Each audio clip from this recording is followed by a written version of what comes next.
Bismillahirrahmanirrahim. Assalamu alaikum. My name is Noor Fatma and my registration number is BCH 172071. This presentation is presented by Group 4A and presented to Dr. Israr Ahmed. Today our topic of discussion is about nuclear isomerism. Here are my group members' name. These are the content of our topic. First we will discuss about nuclear isomerism. Nuclear isomerism से पहले हमने radioactive element के बारे में पढ़ा, radioactive element के nucleus के बारे में पढ़ा कि रेडियोएक्टिव एलिमेंट का जो न्यूक्लियस है वो हमारे पास हाईली अनस्टेबल होता है। हाईली अनस्टेबल होने की वजह से ये हमारे पास डिके कर जाता है और अल्फ़ा और बीटा पार्टिकल्स इमिट करता है और इसके साथ हमारे पास पेरेंट न्यूक्लियाई डॉटर न्यूक्लियाई में कन्वर्ट हो जाती है।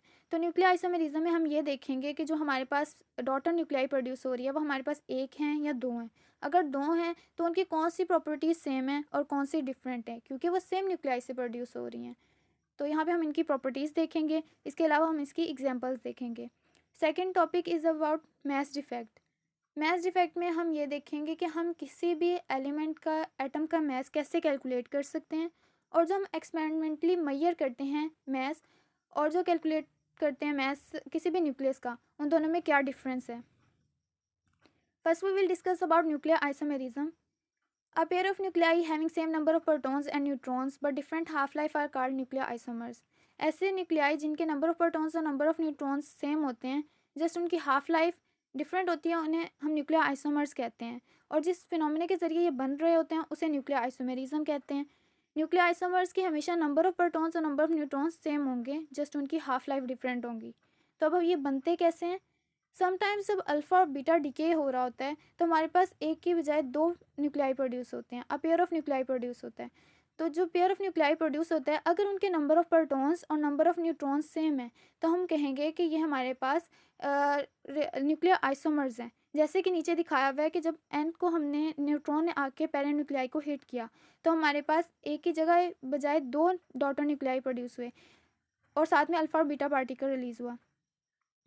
अगर इन दोनों डॉटर न्यूक्लियाई के नंबर ऑफ प्रोटॉन्स और नंबर ऑफ न्यूट्रॉन्स सेम है, जस्ट इनकी हाफ लाइफ या रेडियोएक्टिव प्रॉपर्टीज़ डिफरेंट हैं, तो हम कहेंगे कि हमारे पास न्यूक्लियर आइसोमर्स हैं। एग्जाम्पल ऑफ न्यूक्लियर आइसोमेरिज्म में हम डिस्कस करेंगे यूरेनियम X1। जब यूरेनियम X1 का हम बीटा डिके करवाते हैं तो हमारे पास यूरेनियम Z और यूरेनियम X2 दो न्यूक्लियाई प्रोड्यूस होती हैं, दो आइसोटोप्स प्रोड्यूस होते हैं। यूरेनियम जी की जो हाफ़ लाइफ है वो हमारे पास 6.7 आवर्स है, जबकि यूरेनियम X2 की हाफ़ लाइफ हमारे पास 1.14 मिनट्स है। ये हमारे पास बहुत ज़्यादा शॉर्ट लिव्ड होता है। ये थोड़े से टाइम के बाद गैमा रेडिएशंस गैमा डिके करते हुए ये हमारे पास यूरेनियम जी में कन्वर्ट हो जाता है। न्यूक्लियर यूरेनियम जी और यूरेनियम X2 दोनों के number of protons number of neutrons same है, 91 प्रोटॉन्स है एंड 143 न्यूट्रॉन्स है, जैसे इनकी हाफ़ लाइफ डिफरेंट है। प्रोसेस ऑफ न्यूक्लियर आइसोमेरिज्म होती कैसे है कि जब रेडियो न्यूक्लियोइड को हम लोग अल्फ़ा या बीटा डिके करवाते हैं तो फर्स्ट जो है हमारे पास एक्साइटेड स्टेट आइसोमर बनता है, जो यहाँ पे हमारे पास यूरेनियम X2 है, क्योंकि इसकी हाफ लाइफ हमारे पास बहुत कम है, ये हमारे पास एक्साइटेड स्टेट होता है। देन रेडियो न्यूक्लियाइड जो है वो ग्राउंड स्टेट न्यूक्लियस में कन्वर्ट होता है और ये जो एक्साइटेड और ग्राउंड स्टेट न्यूक्लियाई प्रोड्यूस होते हैं, इन दोनों को हम लोग न्यूक्लियर आइसोमर कहते हैं। न्यूक्लियर आइसोमर्स जो हमारे पास बनते हैं वो हमारे पास आइसोटोपिक भी हो सकते हैं, आइसोबैरिक भी हो सकते हैं। आइसोटोपिक का मतलब है कि ये सेम एलिमेंट के भी मेंबर हो सकते हैं, जैसे हमने पीछे देखा यूरेनियम X2 और यूरेनियम जी, ये सेम एलिमेंट के आइसोटोप्स हैं। लेकिन ये आइसोबैरिक भी हो सकते हैं कि इनके number of protons number of neutrons same हो, लेकिन इनके क्या कहते हैं केमिकल एलिमेंट डिफरेंट हो, कोई किसी और केमिकल एलिमेंट का हो और कोई और किसी के केमिकल एलिमेंट का हो, लेकिन इनके number of number of protons number of neutrons same हो, जैसे इनकी हाफ लाइफ डिफरेंट हो, तो इस तरह को हम आइसोबैरिक कहेंगे। Then we discuss about mass defect. Mass defect the difference between experimental and calculated masses of the nucleus is called mass defect. Mass defect क्या है हमारे पास कि हमने एक्सपेरिमेंटल मैस में से कैलकुलेटेड मैस को माइनस करना होता है, तो हमारे पास मैस डिफेक्ट आता है। अब कैलकुलेट मैस क्या होता है, जैसे कि हमें पता है कि एटॉमिक न्यूक्लियस जो है वो हमारे पास प्रोटॉन्स और न्यूट्रॉन्स से मिलकर बना होता है और इसको हम कलेक्टिवली न्यूक्लियॉन्स कहते हैं।